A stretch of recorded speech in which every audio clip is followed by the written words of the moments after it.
اولیاء اور صوفیاء کی اگر تعلیمات کو ہم پڑھیں، ان کے ملفوظات کو پڑھیں، تو انہوں نے محبت کے بہت سے درجات بیان کیے۔ یہ کہہ دینا آسان ہے کہ ہمیں رب سے محبت ہے، یہ کہہ دینا آسان ہے کہ ہمیں رسول اللہ سے محبت ہے، لیکن اس محبت کے درجات کو سمجھنا اور اس محبت کے تقاضوں کو پورا کرنا یہ بڑا مشکل ہے۔ اولیاء اور صوفیاء کہتے ہیں محبت کے درجات میں سب سے پہلا درجہ یہ ہے کہ بندہ جس سے محبت کرتا ہے اس محبوب سے ملاقات ہو۔ ملاقات کا ہونا، محبوب کا پتہ ہی نہ ہو تو پھر محبت ہو ہی نہیں سکتی۔ تو محبت کا پہلا درجہ یہ ہے کہ ملاقات ہو۔ اب آگے فرماتے ہیں کہ وہ ملاقات چاہے محبوب سے ہو یا محبوب کے ذکر سے ہو۔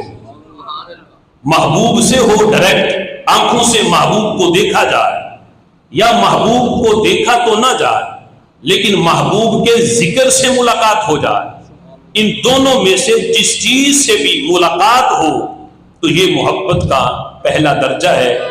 نظام الدین دہلوی نے اسی لیے کہا تھا کہ ذکر حبیب کم نہیں ہے وصل حبیب سے، کہ اگر حبیب کا وصل نہیں، حبیب سے ملاقات نہیں تو ذکر حبیب بھی محبوب کی ملاقات سے کم نہیں ہے۔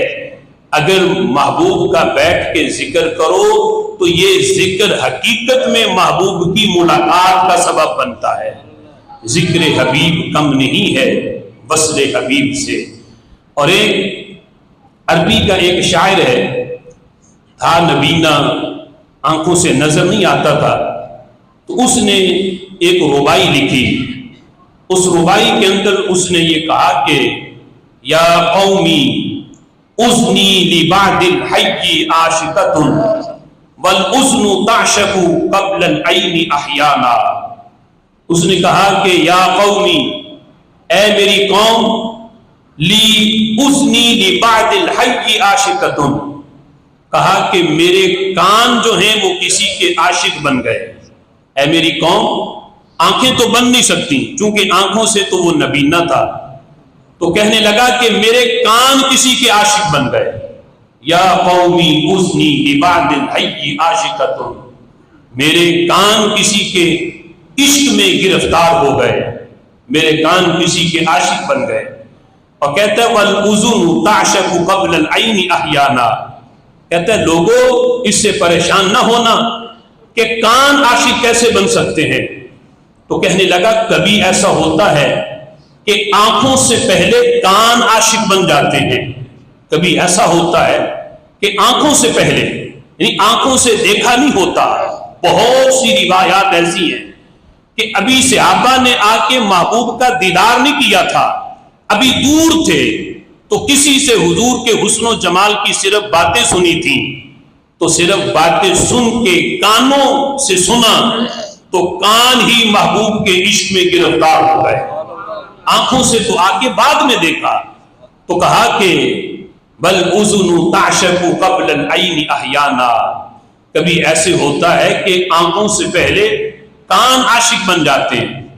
تو لوگوں نے اسے تانا دیا کہ یہ بندہ پاگل ہے جو کہتا ہے کہ کان عاشق بن گئے، بھلا کان بھی کسی کے عشق میں گرفتار ہوتے ہیں، بھلا کان بھی عاشق بنتے ہیں۔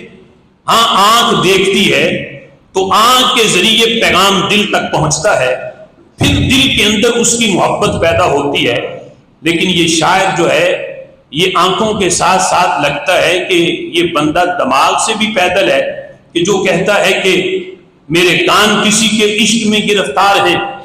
تو اس نے خود ہی جواب دیا، کہنے لگا لوگوں مجھے پاگل پن کے تانے نہ دو، الاذن کالعین تخفی قلب ما کان، کہتے ہیں جس طرح آنکھوں سے دیکھ کے آنکھیں دل کو خبر دیتی ہیں کہ یہ بندہ بڑا حسین ہے، اسی طرح کان بھی سن کے دل کو خبر دیتے ہیں کہ جس کے حسن و جمال کا تم تذکرہ سن رہے ہو کائنات میں اس جیسا حسین ہو ہی نہیں سکتا۔ کہتے الاذن کالعین تخفی قلب ما کان، کہتے آنکھ کی طرح کبھی کان بھی محبوب کے حسن و جمال اور محبوب کے بے مثل ہونے کا دل کو خبر دیتے ہیں. آنکھوں سے دیکھا نہ بھی ہو، کانوں کے ذریعے سنا ہو تو پھر بھی بندہ عاشق بن جاتا ہے. آج ہم میں سے ہر بندہ محبوب علیہ الصلوۃ والسلام کا عشق اگر ہمارے دل میں اترا ہے، اپنے رب کی محبت ہمارے دل میں اتری ہے، تو آنکھوں کے رستے نہیں اتری، کانوں کے رستے اتری ہے. ہمارے دل کے اندر جو حضور کی محبت ہے، یہ منصب اعزاز صحابہ کو حاصل تھا کہ انہوں نے آنکھوں سے دیکھا. ہمیں تو یہ منصب نہیں ملا، ہم نے آنکھوں سے نہیں دیکھا، صرف کانوں سے سنا ہے. ایک والضحیٰ کے چہرے والا تھا، ایک واللیل کی زلفوں والا تھا. وَأَحْسَنُ مِنْكَ لَمْ تَرَ قَطُّ عَيْنِي وَأَجْمَلُ مِنْكَ لَمْ تَلِدِ النِّسَاءُ. یہ پڑھا تو دیکھنے والوں نے تھا، لیکن ہم تک تو صرف یہ پیغام پہنچا ہے، یہ باتیں پہنچی ہیں کہ وہ اتنے حسین تھے کہ اگر سورج کے سامنے ان کا چہرہ آتا تو سورج کی روشنی بھی ماند پڑ جاتی. اگر چاند کے سامنے بھی ان کا چہرہ آتا، 14ویں رات کے چاند کی چاندنی بھی ان کے چہرے کے سامنے ماند پڑ جاتی. یہ کانوں کے رستے ہمارے دل کے اندر محبوب کا عشق اترا ہے. پھر کسی نے کہا کہ آنکھیں تو سو بھی جاتی ہیں اور کان سوتے نہیں. یعنی جس حالت میں آنکھ دیکھ نہیں سکتی، کان اس حالت میں بھی سن سکتا ہے. اور پھر آنکھیں دیکھنے کے لیے روشنی کی محتاج ہیں، کان سننے کے لیے روشنی کے محتاج نہیں. محبوب کا ذکر گپت اندھیرے میں بھی کوئی کرے، کان پھر بھی محبوب کا ذکر سن لیتے ہیں، کان پھر بھی محبوب کی محبت کا پیغام دل کو دیتے ہیں.